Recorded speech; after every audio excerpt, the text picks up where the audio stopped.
So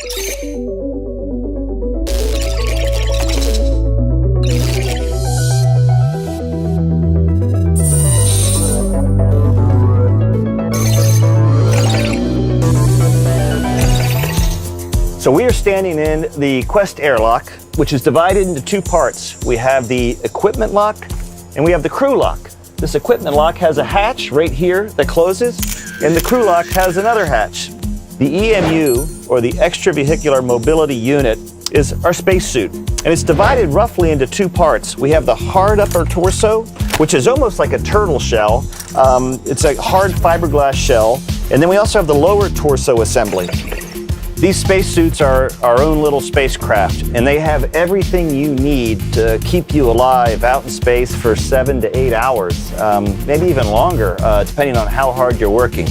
The only thing that they do not have, and they have radios, it has oxygen, it has carbon dioxide scrubbing, it has temperature control, it has everything you need except for one thing, a restroom. And so when we get ready for our EVA, the first thing we put on in the morning is a diaper, and that's our first layer. Then over the diaper we put on a pair of long johns, and that's to keep our arms and legs from getting scraped up. It also provides a little bit of wicking in case you're getting really hot and sweaty. The next layer is our liquid cooling garment, and the LCVG has little tubes running through it which allow water to circulate inside the LCVG to provide cooling when we're outside working really hard. So we've got the diaper, we got long johns, we got the LCVG, and then we're going to wear our spacesuit. 7 layers from the bladder on the inside, which maintains pressure, and that's a rubberized bladder, all the way out to the white layer on the outside. The crew member inside the spacesuit is also wearing this, what we call a Snoopy cap. It's a communications cap. We have a radio, so we can talk to not only to Houston, but we can talk to people on the space station and to each other. So we wear this communication cap inside the helmet. Also another key component of the EMU, or a spacesuit, is the helmet. You can see the helmet has a gold visor which protects us from the rays of the sun that we can bring down. It's pretty bright out there, and this gold visor helps reflect the rays of the sun so we can actually see and operate in daylight. At nighttime, we can raise this visor up, gives us a clearer view, and additionally we have helmet lights built into the helmet. On top of the helmet, we also have a television camera, so the ground is able to watch us while we work through these TV cameras. The work is really all done with hands, and so our gloves are really our most important piece of equipment in order for us to work outside.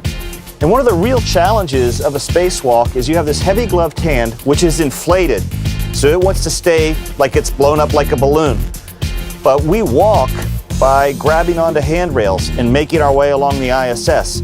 So every time you move your hand, you're fighting against a balloon that wants to inflate.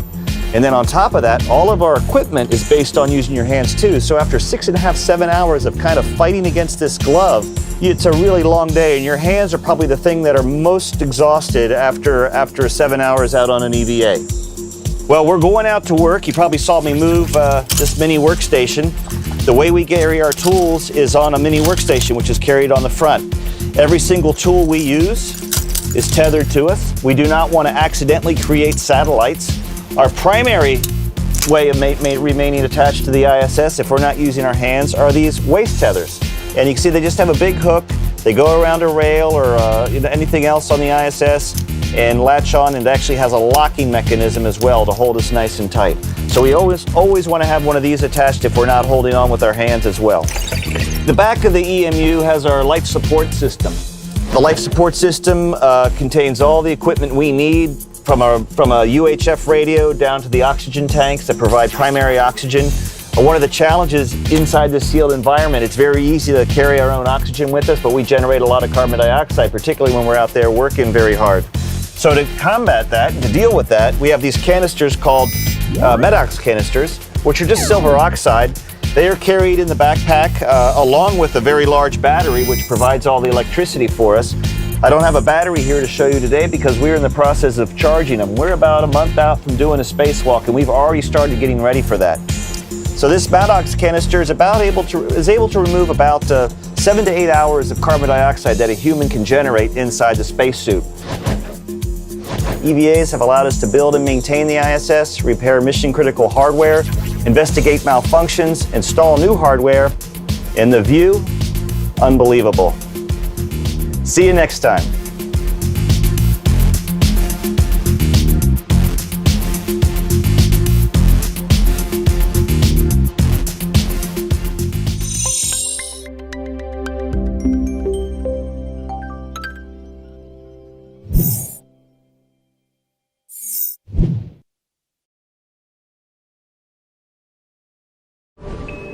Subscribe for more space.